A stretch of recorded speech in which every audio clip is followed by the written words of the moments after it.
देख रहे हैं नेटवर्क 33 राजकुमार के साथ। तो चलिए बढ़ते हैं आज की लेटेस्ट हॉरर स्टोरी की ओर। दोस्तों, हमारे देश में ट्रेन यातायात का एक ऐसा माध्यम है जो सभी के लिए है, चाहे फिर जनरल हो या फर्स्ट क्लास एसी। आपकी ज़रूरत और आराम के हिसाब से सभी के लिए ट्रेन में कोई ना कोई डिब्बा मौजूद होता है। यातायात का सबसे सस्ता और सुरक्षित साधन होने की वजह से लगभग देश के 85 से 90% लोगों ने ट्रेन का सफ़र किया ही होगा। पर ट्रेन में दो ऐसी जगह भी होती हैं जहां आप आम यात्री की तरह नहीं जा सकते। पहला है ट्रेन का इंजन और दूसरा ट्रेन का गार्ड रूम। आपने हमारे चैनल पर ट्रेन और स्टेशन की कई कहानियां सुनी होंगी, पर क्या आपने कभी किसी गार्ड की कहानी सुनी है? तो आइए आज मैं आपको ट्रेन के गार्ड की कहानी सुनाता हूँ। इस कहानी में आप एक गार्ड की जिंदगी को करीब से जानोगे और उसके साथ घटी घटनाएं आपको रात में सोने नहीं देंगी। दोस्तों, ये बात साल 2019 से 20 के आसपास की है। मैं सीकर जिले में रहकर नीट की तैयारी कर रहा था। उस वक्त तक सीकर के रेलवे स्टेशन का रिनोवेशन का काम लगभग पूरा होने वाला था, क्योंकि पहले सीकर जाने वाले रूट पर पटरी नैरो गेज हुआ करती थी, तो आज के वक्त में चलने वाली ट्रेनें उस पर चलना मुमकिन नहीं था। अतः साल 2016 के आसपास से ब्रॉड गेज पटरियों का काम शुरू हो गया था। मैंने साल 2018 में सीकर शहर में कदम रखा था। शांत और अपनी रफ्तार से चलने वाले शहर से मुझे बस एक ही शिकायत थी। मुझे घर जाने के लिए पहले सीकर से बस लेनी पड़ती और फिर जयपुर पहुंचकर घर के लिए ट्रेन मिलती। जब ब्रॉड गेज का काम पूरा हुआ और जयपुर से सीकर के बीच भी ट्रेन चलने लगी तो मेरी खुशी का ठिकाना ही नहीं था। सर्दियों की एक सुबह मुझे किसी काम से जयपुर जाना था। जनरल का टिकट लेके मैंने एक छोटे से डिब्बे में बैठकर अपना सफ़र शुरू किया। सुबह के शायद से 5 बजे होंगे जब मैंने अपने सफ़र की शुरुआत की थी। मेरे अलावा उस डिब्बे में करीब 15 लोग और थे। दिमाग पर जोर डालूं तो शायद से मैं विकलांग डिब्बे में बैठा था, क्योंकि वहाँ ज़्यादा सीटें नहीं थी और 2 या 3 ही कंपार्टमेंट थे। अब जो लोग राजस्थान से हैं उन्हें ये बखूबी पता ही होगा कि वहाँ सर्दियाँ कितनी ज़्यादा ठंडी हो जाती हैं। कपड़ों की 2 लेयर के बाद भी मैंने एक मोटी सी शॉल ओढ़ी हुई थी। हालांकि सभी खिड़की और दरवाजे बंद थे, पर शीतलहर का कहर अपनी चरम पर था। करीब आधा घंटा ही गुजरा होगा। ट्रेन एक स्टेशन पर रुकी और देखते ही देखते मेरे अलावा जितने भी लोग उस डिब्बे में मौजूद थे सभी उस स्टेशन पर उतर गए। फिर कुछ देर में ट्रेन भी चल पड़ी। पूरा खाली डिब्बा और अंधेरा किसी की भी हालत खराब करने के लिए काफ़ी होता है, लेकिन इस वक्त तक मुझे डर से ज़्यादा ठंड महसूस हो रही थी। अतः मैंने फ़ौरन ही शॉल ओढ़ी और मैं लेट गया। अभी ट्रेन चले कुछ ही देर हुई थी कि मुझे खिड़की पर किसी के दस्तक देने की आवाज़ सुनाई दी। खुद का वहन समझ मैंने उस दस्तक पर ध्यान ही नहीं दिया। फिर कुछ 10 मिनट ही हुए होंगे कि मुझे किसी के सुबक सुबक के रोने की आवाज़ सुनाई दी। कुछ सेकंड तो मैंने उस आवाज़ को भी इग्नोर किया, पर जब वो आवाज़ लगातार आने लगी तो मैंने हल्का सा सिर बाहर निकाल के आसपास नज़र दौड़ाई, पर वहाँ पर कोई नहीं था और मुझ में इतनी हिम्मत भी नहीं थी कि उठकर डिब्बे में आवाज़ का सोर्स ढूंढूं। मेरा शरीर डर और ठंड के कारण कँपकँपाने लगा। धीरे धीरे वो रोने की आवाज़ मेरे अब और भी करीब आती चली गई और अब मुझे ऊपर वाले के सिवा कोई सहारा नज़र नहीं आ रहा था। मैंने लेटे हुए ही जेब से अपना छोटा सा कीपैड फ़ोन निकाला और उसमें हनुमान चालीसा चला दिया। उसके चलाते के साथ ही धीरे धीरे मेरा डर भी ख़त्म होने लगा और फिर ट्रेन एक स्टेशन पर जाकर रुकी। अभी मेरा डर थोड़ा कम ही हुआ था कि किसी ने ज़ोर से खिड़की को बजाना शुरू कर दिया। डरते डरते मैंने सिर बाहर निकाला और जब सामने देखा तो एक अधेड़ उम्र और मध्यम कद काठी का आदमी अपने चेहरे को मफलर से छुपाए हुए खिड़की बजा रहा था। उसे देखकर मेरे जहन में पहला ख्याल भूत का नहीं आया, बल्कि मुझे लगा कि वो कोई चोर है जो डरा धमका कर मुझे लूटना चाहता है। पर फिर भी मैंने खिड़की के पास जाकर उसकी बात सुनने की सोची। हल्की सी खिड़की खोलकर जब मैंने उसकी बात सुनी तो मेरी उम्मीद के विपरीत वो इस ट्रेन का गार्ड था जिसने मुझे पूरे डिब्बे में अकेले देखकर खिड़की बजाई थी। फिर कुछ देर बात करने के बाद उसने मुझे अपने साथ चलने को बोला। अब उस डरावने डिब्बे में अकेले सफ़र से ज़्यादा सुरक्षित मुझे उसके साथ जाना लगा और कुछ डिब्बे पार करके हम दोनों गार्ड रूम में जा पहुँचे। मेरी ही तरह उसे भी शायद अपनी सुरक्षा की चिंता थी, इसलिए गार्ड रूम में बैठते ही उसने मुझसे सबसे पहले मेरा टिकट मांगा और फिर सवालों की लंबी कतार मेरे सामने रख दी। शांत भाव और सरलता के साथ मैंने उसके सभी सवालों का जवाब दिया और अपने सवालों के जवाब सुनकर वो भी अपना काम करते हुए मुझे अपनी जीवन की कहानियां बताने लगा। लेकिन दोस्तों, अब दो लोगों के बीच बातों का सिलसिला शुरू हो और भूत प्रेतों की बातें ना निकले, ऐसा तो हो ही नहीं सकता। इसलिए अपनी जिज्ञासा के चलते मैंने उनसे पूछ ही लिया कि क्या उन्होंने कभी अपनी ज़िंदगी में भूत देखे हैं। मेरा ये सवाल सुनकर वो पहले तो कुछ देर तक हंसते रहे, फिर वो बोलने लगे कि ट्रेन का सफ़र यात्रियों के लिए तो काफ़ी आरामदायक होता है, पर लोको पायलट और गार्ड के लिए कहानी कुछ और ही होती है। अब उनकी ये बात सुनकर मेरी उत्सुकता और भी ज़्यादा बढ़ गई और मैंने उनसे जिद करते हुए उनकी कहानी जानने की गुजारिश रखी। पहले तो वो बात को टालने की कोशिश करने लगे, पर जब उन्होंने देखा कि मैं अपनी जिद पर अड़ा हुआ हूँ और बिना कहानी सुने मैं उन्हें परेशान करता रहूँगा, तो वो बोलने लगे, अब तो मैं कुछ महीनों में रिटायर होने वाला हूँ, पर जब हमारी नई नई नौकरी लगती है तो लोको पायलट की ही तरह गार्ड को भी सीधे पैसेंजर गाड़ी में नहीं भेजा जाता, बल्कि हमें भी पहले कुछ सालों तक मालगाड़ी पर ही नौकरी करनी पड़ती है। और सबसे बुरी बात पता है क्या होती है? मालगाड़ी कहीं भी रुक जाती है, चाहे रात के कितने ही बजे हों, जगह कोई भी हो, हमें ट्रेन से बाहर निकलकर पूरी ट्रेन का जायजा लेना पड़ता है। एक बार की बात है, मेरी नौकरी लगे अभी कुछ ही साल बीते थे। हम अरावली पर्वतमाला के करीब से गुजर रहे थे। रात के 2:30 बज रहे होंगे। अचानक ही लोको पायलट ने ट्रेन रोक दी। ट्रेन के रुकने के साथ ही वायरलेस पर मुझे लोको पायलट ने बोला कि आगे जाने का सिग्नल नहीं मिला है, अतः हमें वहीं खड़े होकर सिग्नल मिलने का इंतज़ार करना था। क्योंकि वो जगह जंगल के लगभग बीच में मौजूद थी और रात का वक्त भी था, तो मैंने अपने केबिन से बाहर निकलकर ठंडी हवाओं का लुत्फ़ उठाने की सोची। मुझे बाहर खड़े अभी कुछ ही देर हुई थी कि कुछ ही दूरी पर मुझे पेड़ों की चरमराहट की आवाज़ सुनाई दी। हमें इंडियन रेलवे की तरफ से हाई बीम टॉर्च दी जाती है, जिसकी लाइट लगभग आधे से 1 किलोमीटर दूर तक जाती है। अतः मैंने अपनी टॉर्च उठाई और उस आवाज़ की दिशा में रोशनी करके हालात का मुआयना करना चाहा। जैसे मैंने उन पेड़ों पर लाइट मारी तो वहाँ का नज़ारा देखकर मेरे हाथों से टॉर्च छूटकर नीचे गिर पड़ी। मेरा शरीर कँपकँपाने लगा और भागते हुए मैं अपने केबिन का दरवाज़ा बंद करके एक कोने में छिप गया। अब तुम ये सोच रहे होंगे मैंने ऐसा तो क्या ही देखा होगा। दरअसल वहाँ पर मैंने एक आदमी को देखा। अगर ट्रैक की पोजीशन और पेड़ों की ऊंचाई को नज़र में रखते हुए उस आदमी की लंबाई बताऊं तो उस आदमी की लंबाई 15 से 17 फीट की होगी। मैं उस वक्त ड्यूटी के दौरान किसी भी तरह का नशा नहीं करता, इसलिए मैं यकीन के साथ बोल सकता हूँ मैंने जो भी देखा वो मेरा वहम नहीं था, बल्कि कोई ऐसी शक्ति थी जो आम तौर पर हमारे सामने नहीं आती। जब मैंने उस पर टॉर्च मारी थी तो उस आदमी ने भी मुझे देख लिया था और वो कुछ ही सेकंड में मेरे केबिन के पास पहुंच गया और उसने मेरे करीब से पूरे केबिन को सभी तरफ से देखा और फिर मेरी खिड़की को पता नहीं कैसे उसने उखाड़ फेंका और एक आंख से अंदर झांकते हुए मुझे ढूंढने की कोशिश की।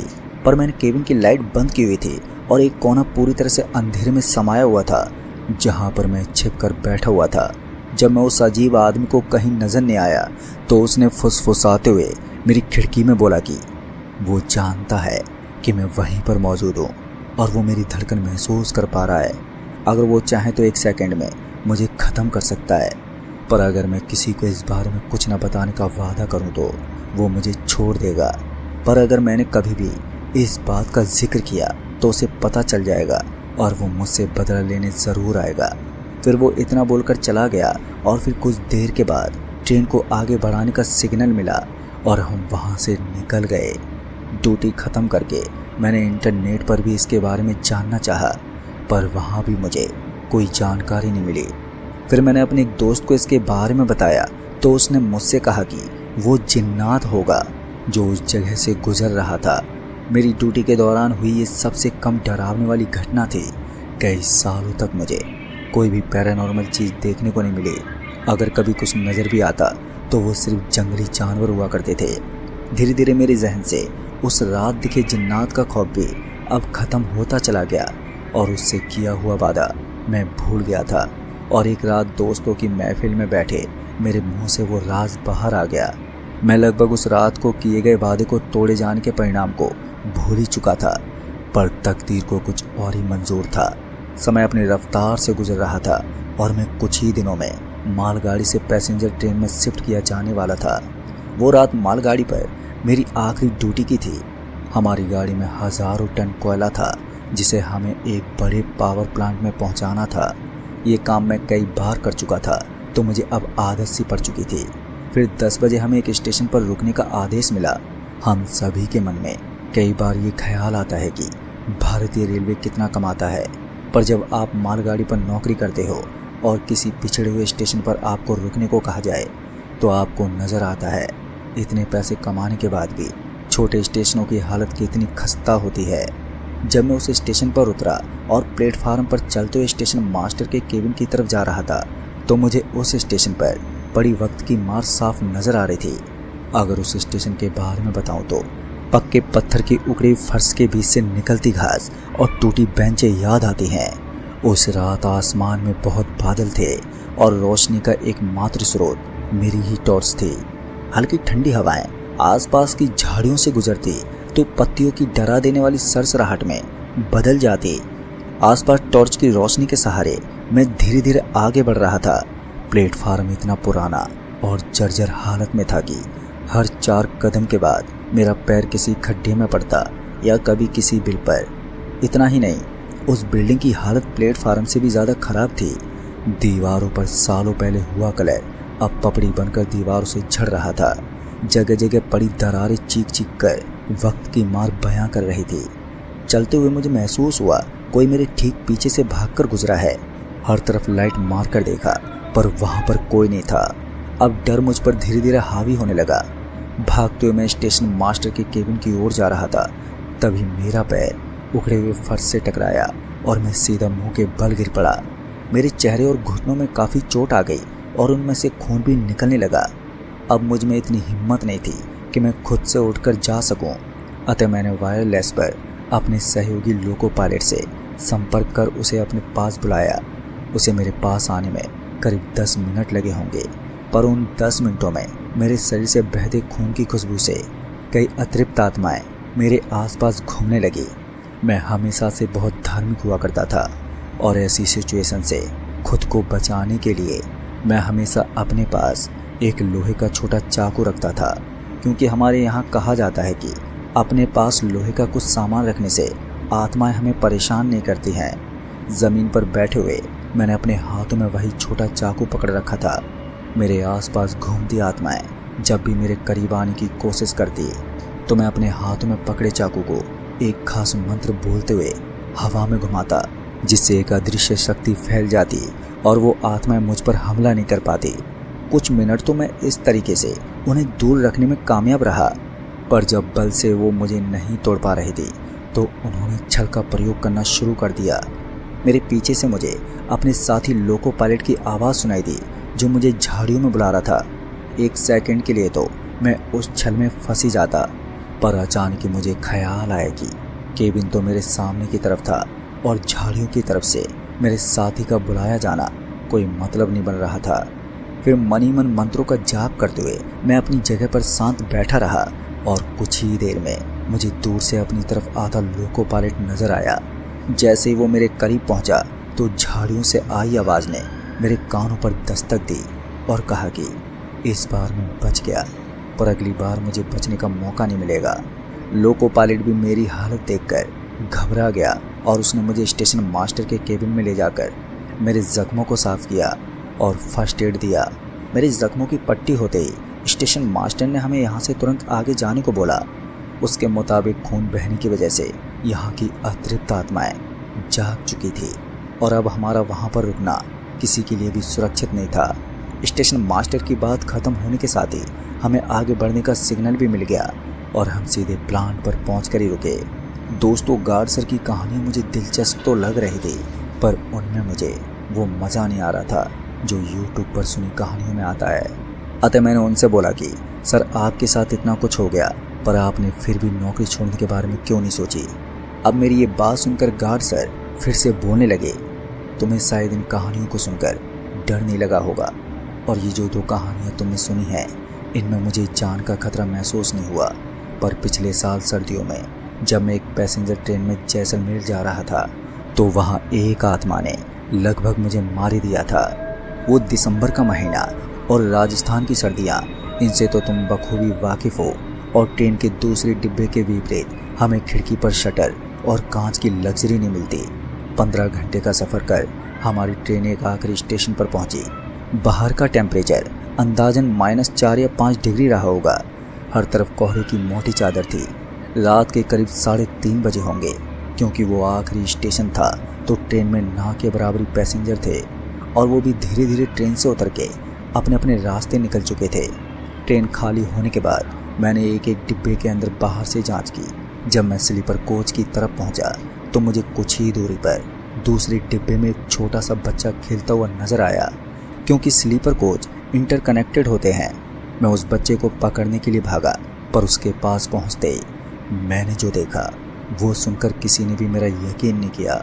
जब मैं उस बच्चे से लगभग 10 फीट की दूरी पर था तो वो बच्चा मेरी तरफ मुड़ा और मुस्कुराते हुए हवा में गायब हो गया। इसे थकान और नींद की कमी से हुआ वहम समझकर मैं आगे बढ़ गया। पूरी ट्रेन की जांच करके मैंने प्लेटफार्म पर आराम करने की सोची। कोहरा इतना था कि 2 फीट आगे का कुछ भी नजर नहीं आ रहा था। हाथ में टॉर्च लिए मैंने पहले बैठने की कोई सुरक्षित जगह की तलाश की, पर सभी बेंचें या तो टूटी हुई थी या उन पर गंदगी हो रखी थी। वेटिंग रूम की तरफ बढ़ते हुए मुझे कोहरे से होते हुए मेरी तरफ आती एक इंसान जैसी परछाई मुझे नजर आई। जैसे जैसे मैं आगे बढ़ रहा था कि अजीब खौफ मेरे जहन पर हावी होने लगा। ठंड से कांपते हाथों से मैंने टॉर्च उठाई और उस परछाई के चेहरे पर रोशनी डाली, लेकिन ये करना मुझे और भी भारी पड़ने वाला था। जब वो आदमी मेरे इतने करीब आ गया कि मैं टॉर्च की रोशनी में उसे देख सकूं, जैसे उसके चेहरे पर रोशनी पड़ी तो मेरे पैरों तले ज़मीन खिसक गई। क्योंकि उस आदमी का सिर तो था, पर चेहरे पर ना तो आंखें थी और ना ही नाक था, तो बस एक कान से दूसरे कान तक फैला हुआ जबड़ा।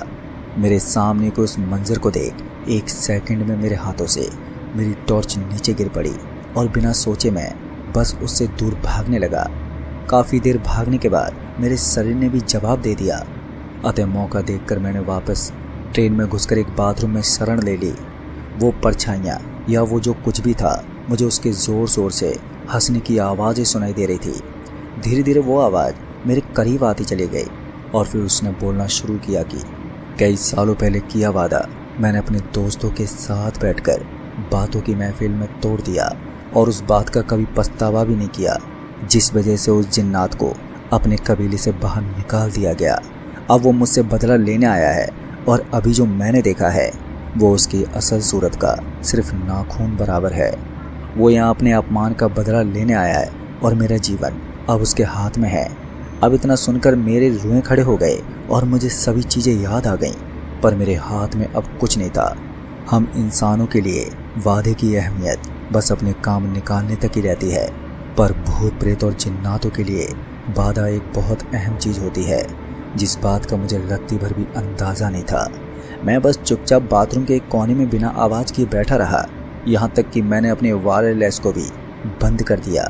तभी दूर से किसी के भागते हुए मेरी तरफ बढ़ने की आवाज़ मेरे कानों में पड़ी, और मुझे समझते हुए देर नहीं लगी कि मेरा वायरलेस बंद होने की वजह से असिस्टेंट लोको पायलट मुझे ढूंढने आया होगा, और मेरी वजह उसका सामना उस आत्मा से हो गया है। एक तरफ मेरी अपनी जान का सवाल था और दूसरी तरफ किसी और की जान बचाने का। इंसान का स्वार्थ सबसे ज़्यादा मुश्किल समय पर नज़र आता है, और अपने स्वार्थ के चलते मैं अपनी सांसें दबाए बस बैठा रहा। बाहर से मुझे असिस्टेंट लोको पायलट की चीखें साफ साफ सुनाई दे रही थी, पर खुद को बचाने के लिए मैंने एक मासूम की कुर्बानी दे दी। फिर थोड़ी देर में सब कुछ शांत हो गया और मैं उस बाथरूम में सुबह होने तक बैठा ही रहा। डर के मारे मेरी हालत अब खराब हो रही थी। सूरज की पहली किरण के साथ मैंने बाथरूम से बाहर कदम रखा और मेरे सामने खून से लिखा था, इस बार तुम्हारी गलती की सज़ा एक मासूम को मिली है, पर मैं लौटकर ज़रूर आऊँगा अपना बदला लेने। दोस्तों, गार्ड सर अपनी इतनी कहानी सुनाकर अपनी जेब से रुमाल निकालकर अपने आंसू पोंछने लगे। उनकी जिंदगी की इन कहानियों को सुनकर मैं भी भावुक हो गया। अगले आधे घंटे तक हम दोनों में से कोई कुछ नहीं बोला और फिर देखते ही देखते ट्रेन जयपुर पहुंच गई। हालांकि स्टेशन पर लाइट मौजूद थी, पर काले आसमान को देखकर मुझे अब डर लग रहा था। गार्ड सर और मैं दोनों धीरे धीरे अपने अपने रास्ते पर बढ़ने लगे और फिर कुछ देर चलने के बाद मुझे किसी के गिरने की आवाज़ सुनाई दी। जैसे ही मैं पीछे पलटा तो वहाँ गार्ड सर गिरे पड़े थे। वक्त को बर्बाद ना करते हुए मैं तुरंत ही उनके पास गया और फिर सीधे आरपीएफ के एक कर्मचारी को बुलाया, पर तब तक शायद बहुत देर हो चुकी थी। वो आदमी जो अभी कुछ देर पहले तक मुझसे हंसी मजाक कर रहा था, अपनी जीवन की कहानियां सुना रहा था, वो अब जा चुका था। शायद उन्होंने जिस शक्ति का वादा तोड़ा था वो अपना बदला ले चुकी थी। तो दोस्तों, आज की इस भूतिया कहानी में बस इतना ही। कहानी आपको अच्छी लगी हो तो लाइक और शेयर करना ना भूलें, ताकि आपके दोस्त भी इस कहानी का मज़ा ले सकें। तो मैं आपका दोस्त राजकुमार जल्द ही मिलता हूँ ऐसी ही और भूतिया डरावनी कहानी के साथ। तब तक के लिए बाय एंड टेक केयर।